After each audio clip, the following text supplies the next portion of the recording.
Hello, and welcome to this first lecture of the new section on developing strong customer relations.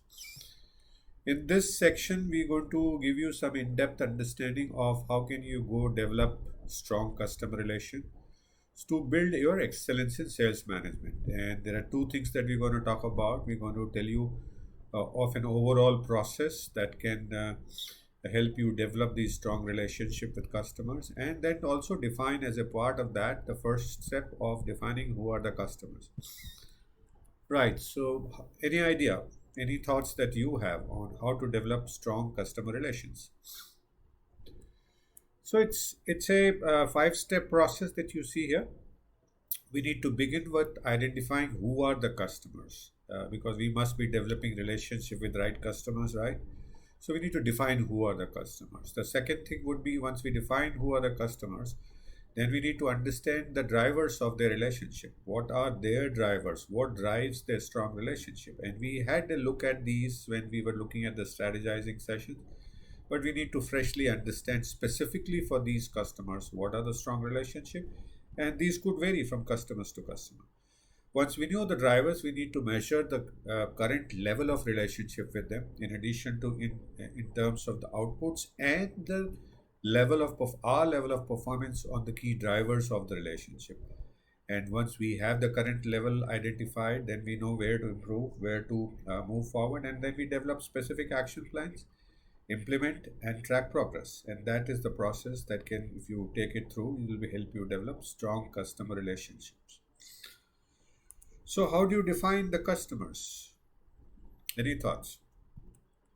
So, you need to start with your sales and distribution channel. And we had identified these four types of channels broadly.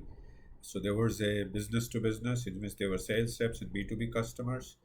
Then there were FMCD, fast moving consumer durables, in which there were internally up to sales rep, then the dealers and customers, and then FMCG, in which two variants of that with sales reps, distributors, retailers, and wholesalers. So that was the channel. So we need to go back to that sales and distribution channel and then ask the question, who all buy your products and services and pay you?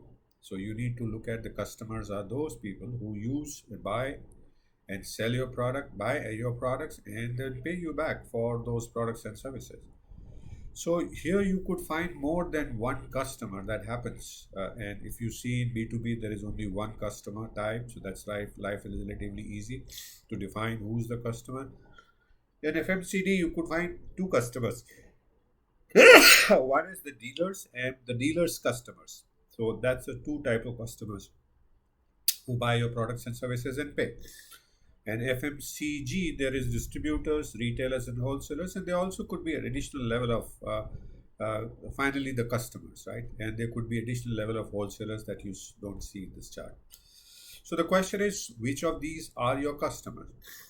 So these are the customers. You need to identify those customers that the ones that you manage within your team. So let's say for B2B customers, definitely you and your team manage, so they are your customers. But in FMCD, the end customers is not what you manage. That is managed by marketing or service teams.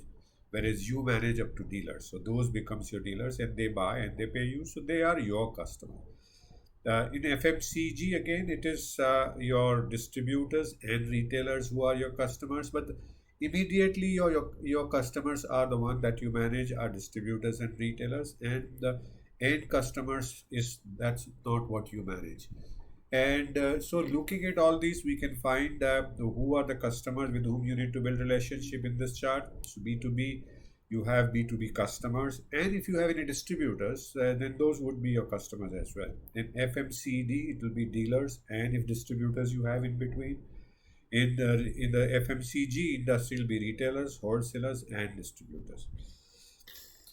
So what do we do next? Having looked at how to define the customers, what do we do next? So the next lecture we will start talking about how can you understand the drivers of strong relationship, and some of it, little bit of it will be a recap, and then we will tell you the new flavors of understanding relationship with your customers.